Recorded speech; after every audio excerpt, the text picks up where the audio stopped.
Now, residents speak of rising fear, lost opportunities, and the ongoing battle to keep their streets as safe as possible. So, Ayanda, we just heard now from the National Police Commissioner, Fani Masemula, talking about how they have seized drugs worth billions of rands from across the country. I guess when we shift focus to communities such as the one that you're at today, the question then moves to, is this enough?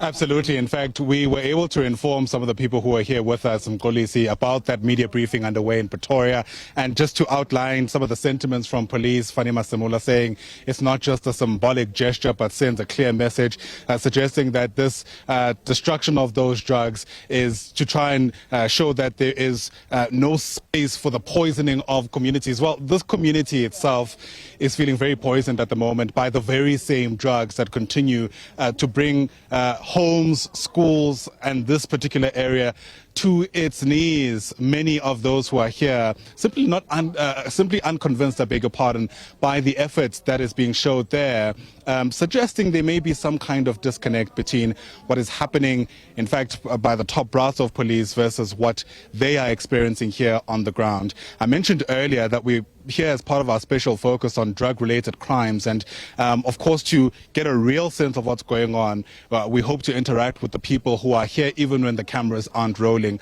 One of them is Florence Kumalo. She's actually the founder of Mercy Angels, that NGO that is reaching out to some of the people who are using these drugs in an effort to try and, at the very least, provide some kind of assistance, including warm meals, which we'll show you in just a moment. But let me just bring her in once again as we continue taking stock of the impact of drug abuse on the ground, so to speak. Thanks very much indeed once again for speaking to us.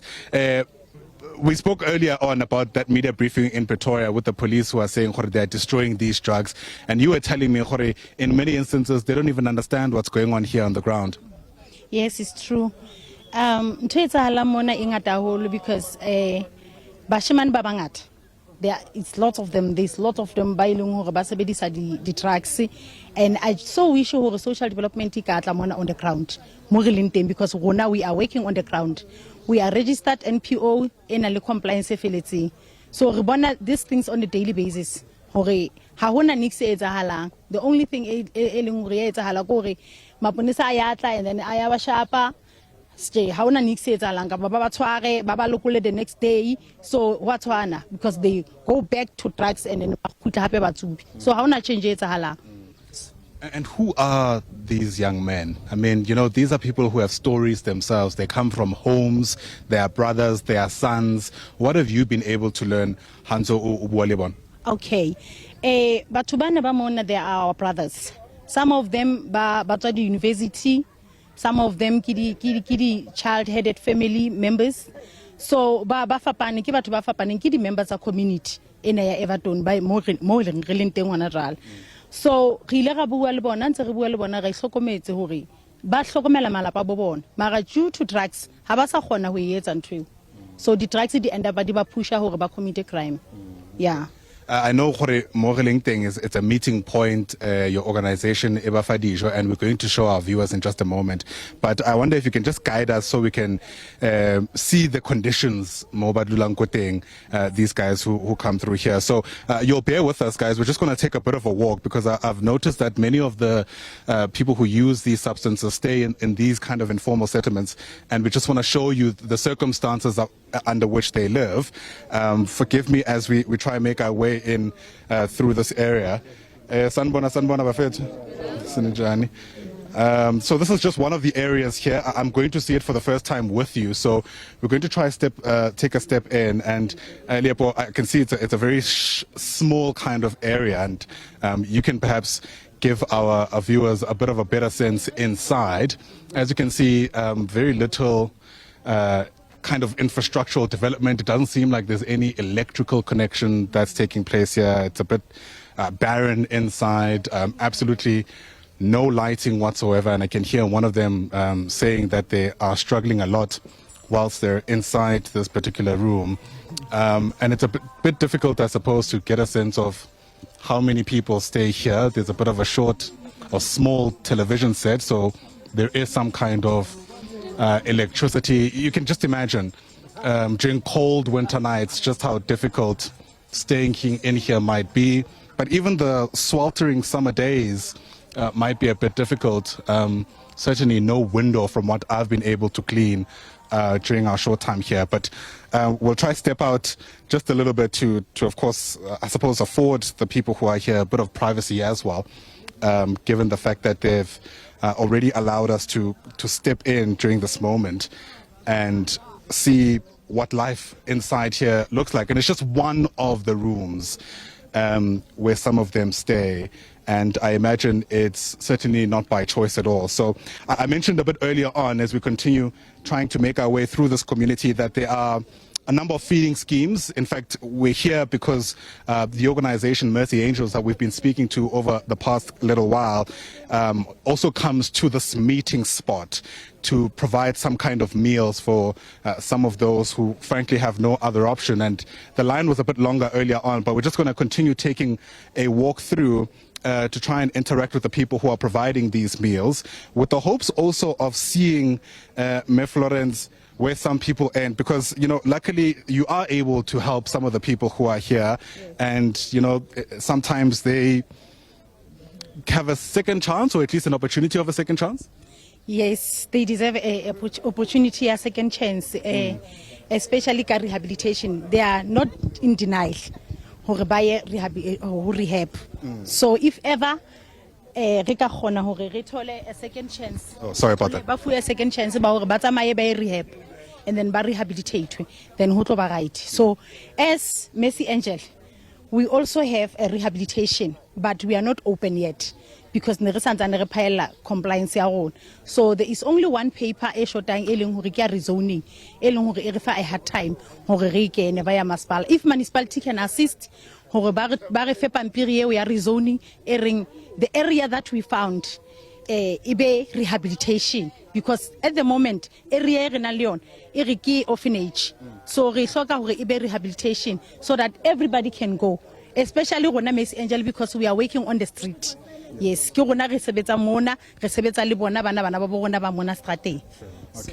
All right, thanks very much indeed. So there you have it, people who have a better sense of what's taking place on the ground, so to speak, and will be able to, I think, give us a different picture at the very least, even if it's not a contradictory picture to the one that's been painted by police in Pretoria, especially where you consider that in many instances people feel like there is a bit of a disconnect. I'm spotting a few of the guys who we've spoken to off air who said that they were using these substances and aren't anymore. So we're going to try to bring them in as much as we can to just get a better sense of their story. Bafethu sanibona, sibonge isikhathi senu ukuthi nikwazi ukukhuluma nathi, siyabonga ukuthi nikwazi ukuthi nisitshele nalo udaba lethu. Ngithi ngiqale ngawe bhuti wami ukuthi noma ungazi-introducer usitshele ukuthi when did you manage to stop using the drugs here? Kalibitse ke Pula Gift Mtsweneng, grateful extract addict. Qadile 29. So ka kena ka baka la mogotsi ko phapeng wa ka, cause ntse ke na le choice ang ka ikgethela ke chief demo sharp tse ke ya mo ka thola go ke ipezisa ene o tsebe ha signal nako se tuba ha ke sa gona o etwela signal eng di cravings o ya ba ga ke di alo stroa ke nene ke ye ha le mo tse di ke a bona ke sotle ke tsantiwa hangata ke a hola ke telwa le ke ditlatla motho ke tsebang ke statla then ha tse ke ya mo ke a bona ke tlhekefetse nna ke liwane ke tlhekefetsa le batho ba ngatang kana kwana ke inanalang ke liwane tho ke a bona ke selfish le jwalo tile ke bona ga enough then ke a gawana ga ke sharp no ka tsona. Okay. Ka bo. Sure, no. We'll try to translate in just a moment. Let me just see if I can get through the rest of the guys. Abuti, wena o fitlhile jwang gore o be mo, and how difficult is it gore o tlogele di drugs? Na kalibitso ke paseka la go simpile. Ke startile ke influence ba khotsi bin ho phapha, then o latela ntho tse strateng ke tsona tse entseng ke nda pekele mo, then Otata or the tsona, it's so difficult for real. But you have to ubole pilo how then you get situation unke decision A1.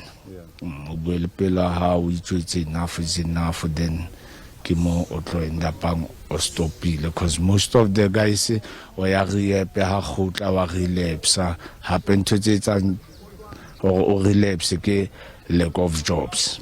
O end up o le strateng hape o etsa the very same thing ya no ntso sa e batle. Yeah. Okay, thank you. Abutulana ke a bona ha re bua of air, you said gore lena no dispanisa di drugs, mara you look very different, you know. When how did you manage gore o gone resist that temptation yona ya gore khutlele go di drugs? Nna le bitso la ka ke Kennedy kwa Thapedi, then I live from Lakeside ne ke ka Lakeside. So gore ke tsube di drugs in a intention yaka. I was a very good boy, a young boy.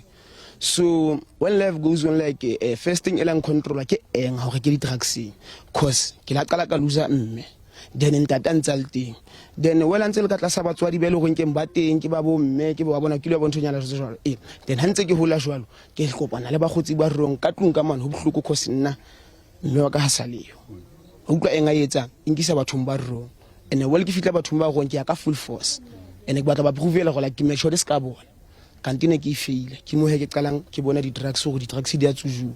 Well ha ke tsuba di drugs ha ka utlwa ke feel a better ke jwetsa ga ntho ngwe e sharp, cause ne ke tswane ke pushwa ke struggle sa o ke na le enga ba e bona ene enga ke realize ka morao mara se ke tloletse tjena go ke di drugs nna ke tsubisitswe ke enga, ene so ke ile di rehab, maybe ke rehab ya before e tlebe ke tsamaya ya Mercy Angels go bana ke ile ya pele ka gutla ka relapse ka ya B2 ka gutla ka relapse, then ke ya B3, then ke na le hope yona. Then all right. Let's get one final word from one of the gentlemen who here. What's the reason for batho ba relapse most of the time? Ka lebitso ke April. The reason gore go sa itwetswa motho go ba commitment ya batle. So ha sa itwetswa le motho ntena ke etlwele o tlo gutlela yona. There's nothing difficult ka yona. And is it easy in this area? But I don't know if I can speak to you too. Is it easy to get a job once you decide, or you know what, you want to change your life, you want to start again? Nagal bitso ke jabulana. And they get taxing next say kids. Ke lo jena taxing ke na sekolo. Antse ke na sekolo ka kenda pa ntle ke so tsujwa ka si mutse ka si no so tsujwa ntle. Aka ya ka tsuba. Ka ne ka ya ka tsuba ntse ke khotswa ntse ke khotswa se ba nhlalosetsa mona tlo la ntho ma ka ya lena ka qeteletse se ke bone go ntho ena na ha ina phelo ena go. All right. Thank you very much. So there you have it, I beg your pardon, the general sentiment from the mostly young men that are here. I can't help but notice that. And it's also been reflected by some of the people who've been showing us around in this area. We have to be honest in how we approach the story. There are people who are more familiar with it than we ever could be, at least at this stage, and they too have really bemoaned how this seems to be disproportionately affecting young men of this community who often then find themselves on the wrong side of the law as they try to feed that particular addiction. But the group of young men who we've spoken to, and I see they're still standing behind me here, are hoping to turn the page in one way or the other. But as is the case for many people around the country, even that is difficult given the many socio-economic ills that plague Evaton, a township in this community that has problems reminiscent of so many other townships around the country. And I suppose in some ways, we hope as the destruction of those drugs continues in Pretoria, there'll be a shift in the attention to speak to the warm bodies that are still here, hoping to also wage their own fight against drug abuse.